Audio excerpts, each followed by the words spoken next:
ماہر نے سگار والا ہاتھ سامنے کیا اور الٹ پلٹ کے اسے دیکھا۔ یہ میری محبوبہ ہے، اس کو میں ابا کے کہنے پہ نہیں چھوڑ سکتا۔ شانے اچکا کے پھر سے لبوں سے لگا لیا۔ زارا نے غور سے اسے دیکھا۔ مجھے معلوم ہے تم صبح سے یہاں بیٹھے کیوں اسموکنگ کر رہے ہو، وہ اسے غور سے دیکھتے ہوئے کہہ رہی تھی۔ بیربل نے بتایا ہے مجھے، اب تم دونوں بھائیوں کی ایک بہن بھی دنیا میں آ چکی ہے۔ وہ شمس کی بیٹی ہے، میری کچھ نہیں لگتی۔ وہ تلخ ہوا، جبڑا تک بھنج گیا۔ تم کب سے نہیں ملے اپنی ماں سے؟ ملا تھا 4 ماہ پہلے، کچھ ڈاکومنٹ سائن کروانے گیا تھا۔ وہ کمپنی کی شیئر ہولڈر ہے۔ ہاں لیکن ماہر، کبھی ایسے ہی مل لیا کرو جیسے بیربل ملتا ہے۔ وہ کتنا بلاتی ہیں تمہیں، ڈنر پہ، تمہاری سالگرہ پہ تم نہیں جاتے۔ میں لوگوں کے پیچھے نہیں جایا کرتا، میرے سامنے ان کا ذکر مت کرو۔ وہ بھوری آنکھیں دور سبزے پہ جمائے ہوئے تھا۔ دیکھو قاسم انکل کا ٹیومر بھی ٹھیک ہو گیا، منچیوما تھا وہ، اب وہ بھی سیٹ ہے۔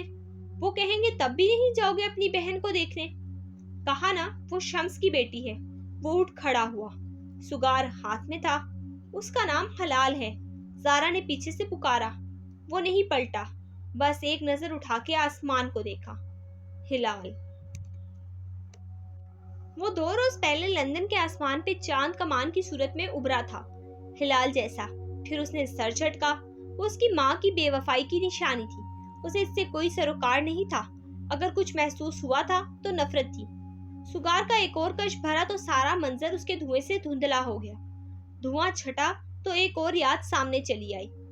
وہ اپنے کمرے میں بیٹھا ورک ٹیبل پہ لیپ ٹاپ کے سامنے تیز تیز ٹائپ کر رہا تھا۔ ایک ہاتھ میں سگار تھا۔ دفتن دستک ہوئی۔ اس نے بے دہانی میں یس کہا۔ دروازہ کھلنے کی آواز آئی، پھر خاموشی۔ ماہر نے گردن موڑ کے دیکھا۔ قاسم فرید چوکھٹ میں کھڑے تھے۔ ایک تعصب بھری نظر اس کے ہاتھ پہ ڈالی۔ اس نے تیزی سے سگار نیچے کیا۔ انگارے نے اس کی انگلی کے پوروں کو چھوا کی آواز لبوں سے نکلی، مگر تب تک وہ افسوس سے سر جھٹک کے جا چکے تھے۔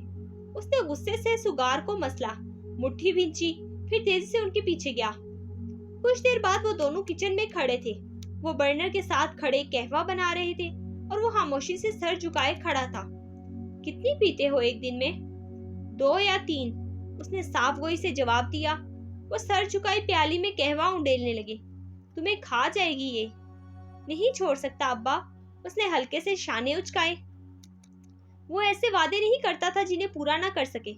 سگریٹ انسان کو، سگریٹ نہیں ہے یہ، اس نے بات کاٹی۔ مجھے بھی نفرت ہے سگریٹ سے، اس کے دھوئیں سے۔ یہ سگار ہے۔ بہت دفعہ کی بتائی ہوئی بات دہرائی، لیکن انہوں نے سر افسوس سے جھٹکا۔ اپنی ماں سے مل لیا کرو، تمہاری بہن کی دوسری سالگرہ تھی، اس نے تمہیں بلایا، تم نہیں گئے۔ وہ میری بہن نہیں ہے۔ قاسم فرید نے دونوں پیالیاں ٹرے میں رکھی اور آنکھیں اٹھا کے اس کو دیکھا، پھر جھریوں زدہ چہرے کے ساتھ مسکرائے۔ اب وہ ضعیف نظر آتے تھے۔ وہ تمہاری بہن ہے۔ ایک وقت آئے گا جب میں اس دنیا میں نہیں ہوں گا، اور نہ تمہاری ماں۔ ہم دونوں کے چلے جانے سے سارے شکوے ختم ہو جائیں گے، پھر تمہاری بہن کو تمہاری ضرورت ہوگی۔ وہ میری بہن نہیں ہے۔ اس نے ایک پیالی اٹھائی اور دونوں ساتھ ساتھ لاؤنج میں آئے۔ تم نے ارشاد کو کمپنی سے کیوں نکال دیا ماہر؟ مجھے تمہارا یوں غصہ کرنا اچھا نہیں لگتا۔ وہ میرا اسٹاف ہے با، وہ میری غیر موجودگی میں میری ماں کے بارے میں بات کر رہا تھا، مجھ سے برداشت نہیں ہوا۔ ہر اسٹاف اپنے باس کی برائی کرتا ہے، کس پہ غصہ کرو گے؟ کس کی زبان بند کرو گے؟ جس کی کر سکا۔ وہ سر جھٹک کے آگے بڑھ گیا۔ جب سے اس نے ماں کو چھوڑا تھا اس کے اندر بہت سا غصہ جمع تھا۔ وہ افسوس سے اسے جاتے دیکھتے رہے، پھر انہوں نے شکر کی ڈلی پیالی میں ڈالی۔ وہ قہوے میں گھلتی چلی گئی اور سارے منظر کو اپنے ساتھ کھول کے لے گئی۔ اب کے جو منظر سامنے آیا وہ ہسپتال کے ایک کوریڈور کا تھا۔ وہ سنگی بینچ پہ خاموش بیٹھا تھا، شل، اس کے ساتھ بیربل بیٹھا تھا۔ اس کے گھنگریالے بال کسی نے پونی میں باندھے تھے اور پیروں میں جوگرز تھے۔ 7 سال ابا ٹھیک رہے، پھر اچانک سے کیوں ان کا ٹیومر اتنا بڑھ گیا اور ہمیں پتہ ہی نہیں چلا۔ بیربل چھل سا سامنے دیوار کو دیکھ رہا تھا۔ وہ ٹھیک ہو جائیں گے، ہم علاج کروائیں گے۔ وہ نڈھال لگ رہا تھا، آنکھیں ضبط سے گلابی ہو رہی تھی۔ پھر وہ اٹھا اور سامنے کوریڈور میں لگا دروازہ کھولا۔ اندر بیڈ پہ ابا لیٹے تھے، نحیف، کمزور، سر بالوں سے صاف تھا، جسم میں بہت سی نالیاں لگی تھی۔ وہ نیم باں آنکھوں سے اسے دیکھ رہے تھے۔ وہ ان کے ساتھ بیٹھا اور ان کے ہاتھ تھام لیے۔ اس کی آنکھیں گیلی تھی۔ ماہر، انہوں نے مدھم آواز میں اسے پکارا۔ وہ مزید ان کی طرف جھکا۔ اسموکنگ چھوڑ دو بیٹے، یہ تمہیں کھا جائے گی۔ اس نے اس بات میں سر ہلایا۔ آنکھوں سے آنسو نکلا۔ انہوں نے آنکھیں بند کر لی۔ وہ نیند میں چلے گئے تھے۔ آج کل ان کی یہی کیفیت تھی۔ تمہارے ابا کو گلوما ہے۔ وہ آواز کی طرف مڑا۔ وہ ایک میڈیکل پروفیشنل کے ساتھ مالک کھڑا تھا۔ سوٹ میں ملبوس، غمزدہ لگتا تھا۔ اس کے بال مکمل سفید نہ تھے، سیاہ سفید کھچڑی زدہ تھی۔ وہ دونوں باہر نکل آئے، ہسپتال کے گارڈن میں ساتھ ساتھ چلنے لگے۔ یہ ایک چھوٹا سا منجیوما تھا۔ ابا کی سرجری ہوئی، انہوں نے 7 برس بہت اچھے سے گزارے، پھر یہ گلوما کیسے بنا؟ وہ الجھن سے کہہ رہا تھا۔ مالک نے ہلکے سے کندھے اچکا دیے۔ اللہ کے کام ہے، کوئی نہیں سمجھ پا رہا۔ یہ ایک ریئر کیس ہے۔ اس نے جیب سے سگار نکالا اور کپکپاتے ہاتھوں سے لبوں میں ڈالا اور اس کے دہانے کو نم کیا۔ پھر ایک بوٹن سلائٹر نکالا، اس پہ ماہر فرید کندہ تھا۔ مالک نے افسوس سے اسے دیکھا۔ تم نے اندر اپنے باپ سے وعدہ کیا ہے۔ میں اسے نہیں چھوڑ سکتا۔ سگار منہ سے نکال کے اس کے دوسرے کنارے کو گھماتے ہوئے لائٹر سے سلگانے لگا۔ اس کے ہاتھ کی مہارت سے کام کر رہے تھے۔ شمس اور رابیل ملنے آنا چاہتے ہیں۔ اس نے کچھ نہیں کہا۔ سگار لبوں میں دبائے اس کا دوسرا دہانہ گھماتے ہوئے لائٹر سے مزید سلگا رہا تھا، یہاں تک کہ اس کا دہانہ برابر جلنے لگا۔ ان کو منع مت کرنا، تم چاہو تو اس وقت یہاں سے چلے جانا، وہ دھیرے سے سمجھاتے ہوئے کہہ رہا تھا۔ نہیں، میں یہی رکوں گا، وہ آ سکتے ہیں۔ اس نے کش لیتے ہوئے اور پھر سگار لبوں سے نکالا۔ دھواں اڑتا گیا۔ لیکن وہ بچی کو ساتھ نہیں لائیں گے، میں اس کو نہیں دیکھ سکتا۔ اس کا انداز ختمی تھا۔ زیادہ دیر نہیں گزری جب وہ ہسپتال کے روم کے باہر کوریڈور میں کھڑا تھا۔ اس کی نظر دروازے پہ جمی تھی۔ دروازہ کھلا اور دونوں باہر نکلے۔ سیاہ لمبے کوٹ والی رابیل اور اس کے ساتھ ایک ادھیڑ عمر مرد، وہ مرد جو آج بھی اس کے باپ کا ملازم لگتا تھا۔ دونوں کی نگاہ ملی۔ ماہر نے آج نگاہ نہیں پھیری، بس سر کو جنبش دی۔ رابیل نے بھیگی آنکھوں سے سر ہلایا۔ وہ اس عورت سے مختلف تھی جس نے اس کے باپ کو چھوڑا تھا۔ وہ بدل گئی تھی، نہ جانے کس طرح۔ اس نے غور نہیں کیا، بس منہ پھیر لیا کہ نقصیوں سے محسوس کیا کہ وہ اس کی طرف آ رہے ہیں۔ وہ تیزی سے آگے بڑھ گیا۔ سارے منظر دھندلا گئے، ساری بصارتیں تاریک ہو گئی۔ ماہر نے چہرہ اٹھایا، اس کی آنکھیں گیلی تھی۔ یادوں کا سلسلہ ختم ہو چکا تھا۔ وہ اپنے باپ کی کرسی پہ بیٹھا تھا، خاموش، ویران، اس کا سب کچھ ختم ہو گیا تھا جیسے۔ دفتن دروازہ کھلا اور بھاری بوٹس کے اپنے طرف آنے کی آواز سنائی دی۔ ماہر نے نظریں اٹھائی۔ مالک اس کی طرف کی میز کے سامنے آ کھڑا ہوا تھا۔ گرے سوٹ پہنے، کھچڑی بالوں کو جیل سے سمیٹے، وہ ہمیشہ کی طرح کمپوز تھا۔ تم آفس کیوں آئے ہو؟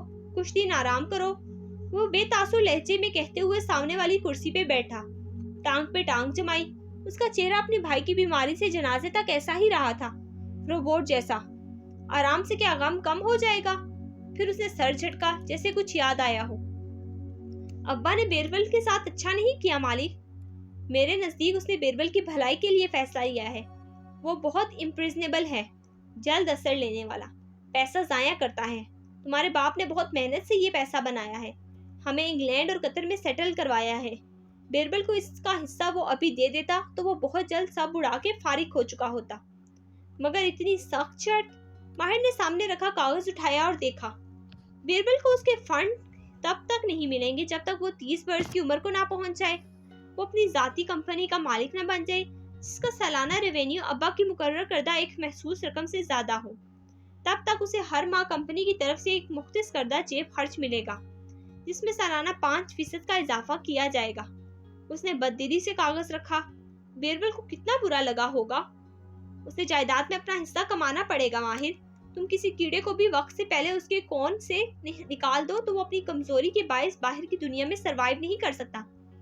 بیربل بھی انسان ہے، تم اس پر ترس کھا کے اسے اس کے کون سے نکالو گے تو وہ اڑنا کیسے سیکھے گا؟ انہوں نے ماں کو بھی حصہ دیا ہے؟ وہ ناخوش نظر آتا تھا۔ مجھے ڈر ہے کہ شمس کمپنی میں داخل ہونے کی کوشش کرے گا اور ہم اسے ایسا کرنے دیں گے؟ ناممکن۔ مالک کا لہجہ اٹل تھا۔ میں نے وکیل سے بات کر لی ہے، قاسم نے اس کا حصہ ایسے مختص کیا ہے کہ اسے گھر بیٹھے ایک رقم ملتی رہے گی، لیکن وہ کمپنی کے معاملات میں نہیں بول سکتی۔ قاسم نے یہ سب کچھ تمہیں تمہاری ماں کے ساتھ جوڑے رکھنے کے لیے کیا ہے۔ ماہر نے منہ میں کچھ بڑبڑا کے سر جھٹکا اور دراز کھول کے سگار کا پیکٹ نکالا۔ مالک نے ناپسندیدگی سے اس کو دیکھا۔ تم نے اپنے باپ سے وعدہ کیا تھا کہ اسے چھوڑ دو گے۔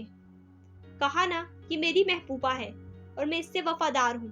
ہمارا ساتھ قبر تک کا ہے۔ آزردگی سے مسکرا کے اسے لبوں سے لگا لیا۔ مالک نے گہری سانس لی۔